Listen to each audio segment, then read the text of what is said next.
올림픽 개막 열흘째인 1일, 일본 도쿄의 코로나19 신규 확진자가 3,000명 넘게 나왔습니다. 선수촌을 무달 이탈하는 사례도 나오면서 방역에 구멍이 뚫린 게 아니냐는 우려도 나오고 있습니다. 도쿄에선 지난달 중순부터 신규 확진자 급증 추세가 이어지고 있습니다.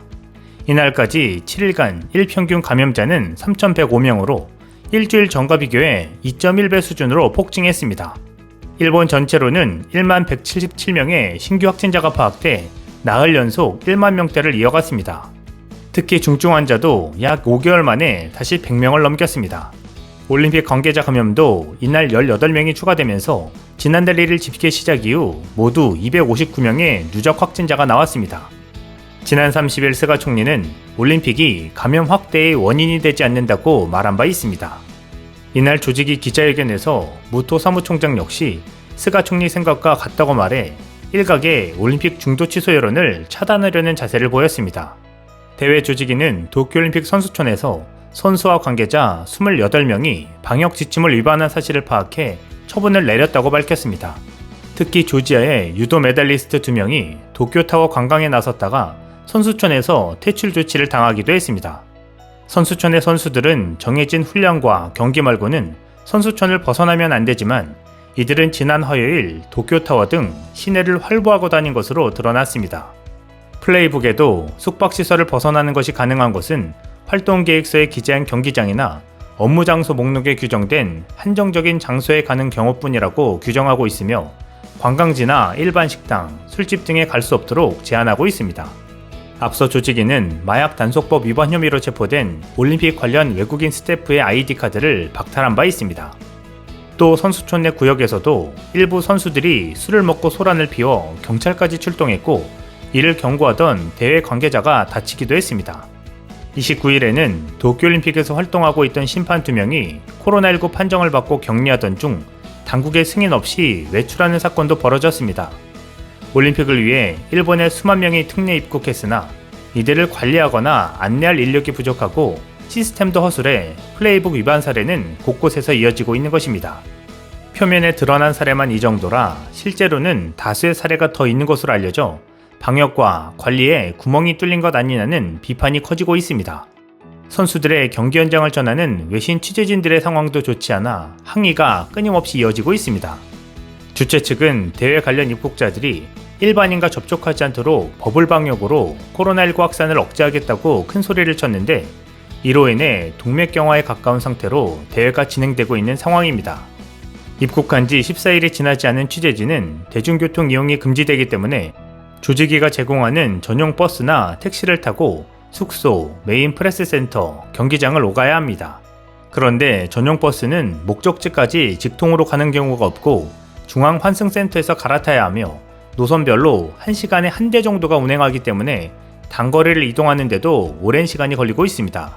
도쿄도 고토구에 있는 유메노시마 공원 양궁장에서 출발해 한 차례 환승한 후 도쿄 주오구에 있는 미디어 전용 호텔까지 이동하는데 2시간 반이 걸리는 경우도 있었습니다.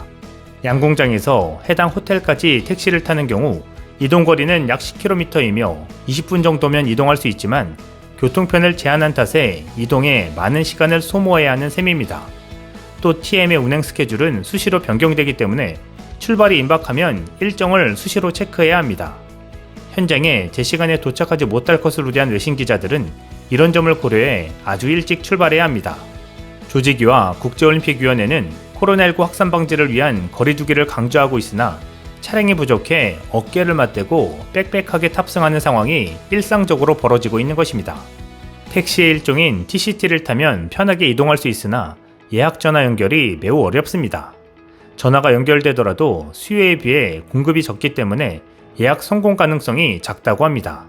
또한 현장 취재 일정이 언제 끝날지 유동적인데 30분 전에 예약하라는 조건까지 내걸어서 그림의 떡이 되고 있는 상황입니다.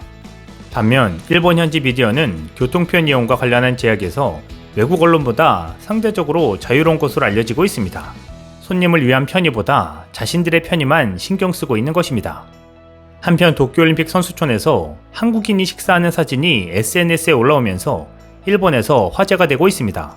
일본 언론 도쿄스포츠는 1일 지난달 28일 일본 인터넷에는 선수촌에서 식사하는 한국인의 모습이 담긴 사진이 올라왔다. 가슴에 태극기를 부착한 한국인이 식사하면서 야식, 혼돈이 오이시데스라는 메시지와 함께 자신의 사진을 SNS에 올렸다고 보도했습니다. 해당 사진이 일본 인터넷에 노출되면서 파장은 커졌습니다. 대부분의 일본 누리꾼들은 선수는 죄가 없다, 먹고 힘내길 바란다, 일본 선수촌 밥 맛있다고 말했다가 한국 가서 혼나지 마세요, 솔직한 모습 보기 좋다는 긍정적인 반응과 후쿠시마산 식자재를 비난하더니 왜 선수촌에서 식사를 하는가, 자국민에게 미안하다고 생각하지 않느냐, 귀국 후에 뭐라고 변명할 것인가 라는 비판적인 반응으로 갈리고 있습니다. 대한체육회는 도쿄올림픽 이전에도 다른 올림픽에서 한국 선수단에게 꾸준히 도시락을 제공해왔습니다. 경기 및 훈련 일정상 식당에 가지 못하는 선수가 있고 한식으로 입맛을 되찾기 원하는 인원도 있기 때문입니다. 물론 올해 도쿄올림픽은 후쿠시마산 식자재에 대한 우려로 도시락에 대한 검수가 강화된 것은 사실입니다. 대부분의 식자재를 한국에서 공수하고 일본산 식자재에 대한 방사능 수치도 검사하고 있습니다.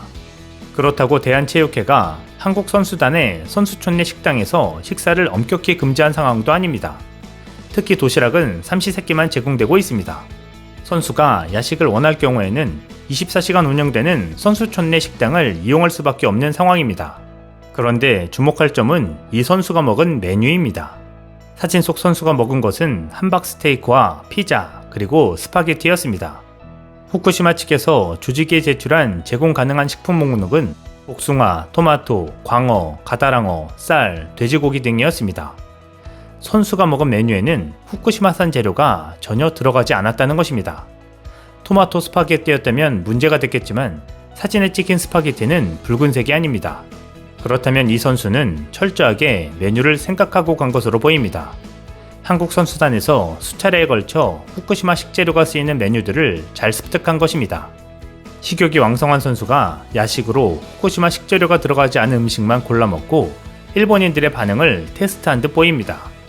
이 기사는 일본에서 한국을 비판하기 위한 내용으로 엄청난 파장을 불렀지만 이를 눈치챈 언론은 없었습니다. 일본인들은 맹목적으로 비판만 할 뿐이지 실질적인 내용에 관심이 없다는 것은 독도 분쟁에서도 익히 드러납니다. 독도가 어디 있는지도 모르고 다케시마는 일본 땅이라고 주장하는 것과 같은 맥락입니다. 이 역시 한국 선수단이 자체 급식소를 차려 후쿠시마 식재료의 안전성에 풍평피해를 입혔다고 주장하지만 미국 선수단에는 다른 잣대를 들이대는 것도 같은 이치입니다. 또 한국인들이 그럼 그렇지라고 생각하고 달려들어 한국 선수가 일본 선수촌에서 밥을 먹고 맛있다고 했다며 실제적인 내용은 살피지 않고 조롱하기 급급한 모습입니다. 사실상 한국이 조롱에 역관광을 시킨 셈입니다. 이제 일본인들은 또 한번 한국에게 의문의 일패를 당한 모양새가 되고 있습니다.